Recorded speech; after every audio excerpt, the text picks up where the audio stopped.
So here we go. It is time for the 2020 Eastern Conference final matchup between the Tampa Bay Lightning and the New York Islanders. We'll be doing a preview of this series in this video, looking at the matchups, looking at how these teams have gotten here to the Eastern Conference final, and my predictions at the end of this video. If you like what we're doing here at Goal Line Hockey, want to help us get to 500 subscribers, make sure to give this video a thumbs up and a subscribe down below, and let's take a look at this matchup between the Tampa Bay Lightning and the New York Islanders.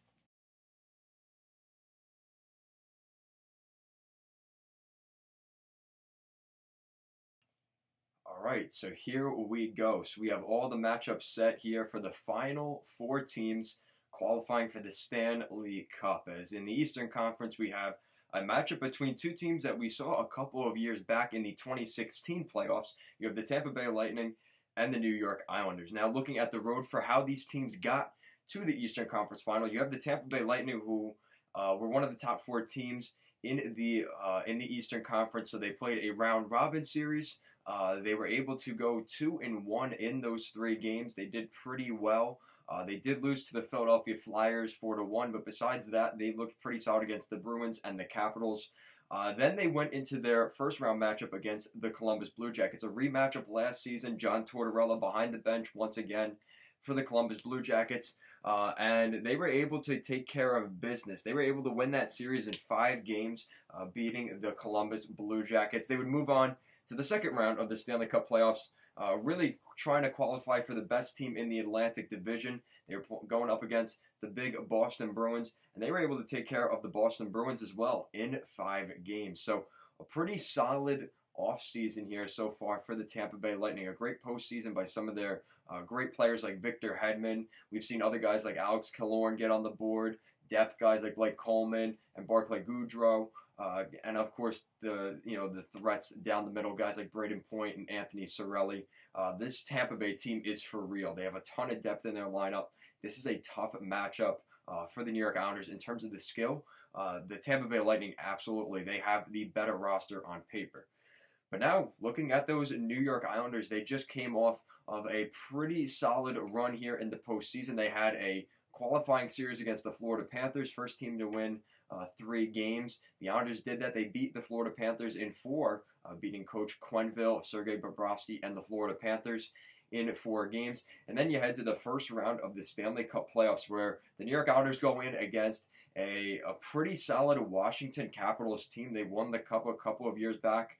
And that guy, Alexander Ovechkin, he's pretty good too. So the Islanders had to try and shut him down. They were able to do that. The Islanders took care of business with the Washington Capitals. They beat them in 5 games, and the Islanders were heading to the second round of the Stanley Cup playoffs for a second consecutive season. So now we get to the second round, and the Islanders are going up against a Metropolitan Division rival in the Philadelphia Flyers, a very solid team in their own right. Specifically this season, they didn't come out of the gate too strong.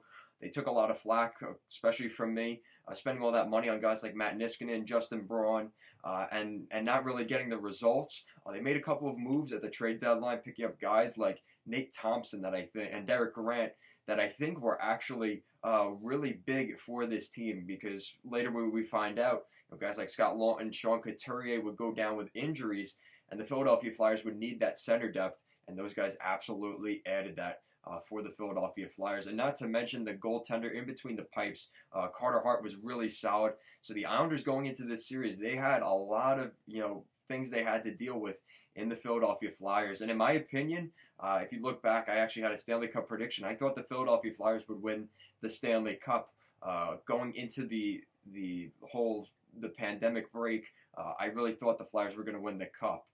And even coming out of it, they looked pretty solid even after that. So the Islanders had their hands full against the Flyers. They were able to get things done, though, in 7 games. They were up 3-1 in that series. They let the Flyers come back to tie the series up, but the Flyers just didn't have enough against this New York Islanders team that once they're playing their game, and I feel like everybody talks about this, the Islanders have this specific way they play and that structured style. It's impossible to play against the New York Islanders. You look at some of that firepower that the Islanders were able to shut down at a lot of certain points in this series. Guys like Jacob Voracek, James Van Riemsdyk, like Sean Couturier. The Islanders did a good job at shutting a lot of those top guys down for the Philadelphia Flyers. and that was just because they were playing their game. They kind of frustrated the Philadelphia Flyers, and the Islanders are going to try and do the same thing here in this series against the Lightning, who have a heck of a lot of talent up front on the blue line, in between the pipes. They are loaded. They are stacked. They are trying to win that Stanley Cup this season. So for the Islanders, this is a heck of a road ahead. And like I said, these two teams met up a couple of years ago in the 2016 Stanley Cup playoffs. The Tampa Bay Lightning took care of business in 5 games in that series. But this is a new year, and the New York Islanders look really solid. The Tampa Bay Lightning look solid as well. But in terms of forward matchups, I like the forwards for the Tampa Bay Lightning. You just can't argue, a lineup even without Steven Stamkos.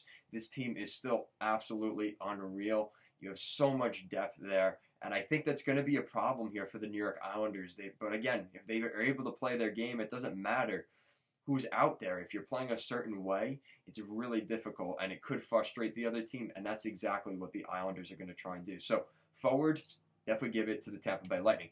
So now we look at the defense, and this makes things a little more interesting, but let's be honest, the better blue line is the Tampa Bay Lightning still. The blue line there for Tampa is just unreal. The Islanders have some really solid defensemen, guys like Andy Green, Adam Pelech, Ryan Pulock, Devin Tays, Scott Mayfield. Those guys are all good, but they are nowhere near guys like Mikhail Sergachev, Victor Hedman.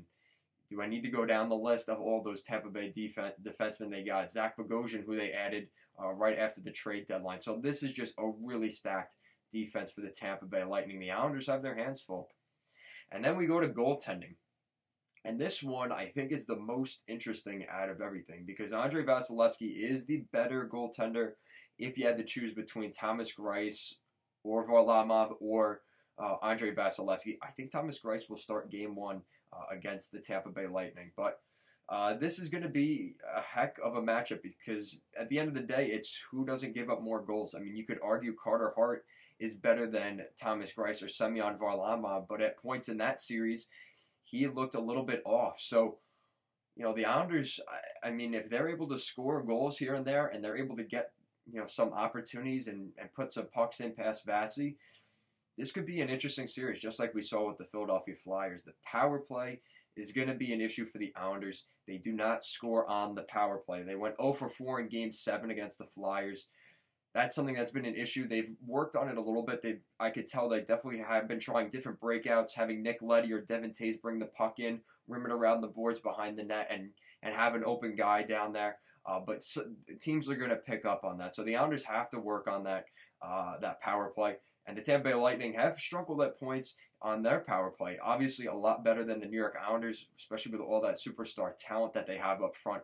But the Islanders, this is going to be a heck of a series. So we'll see how it goes. Let me know. What are your opinions on this series? Who do you think is going to win this series? Let me know in the comment section down below. So now time for my predictions. So who do I think is going to win this series? And you know what I'm going to say. As much as, because in the past, what's happened in the past is I've gone against the New York Islanders. And whenever I go against the Islanders, they end up winning.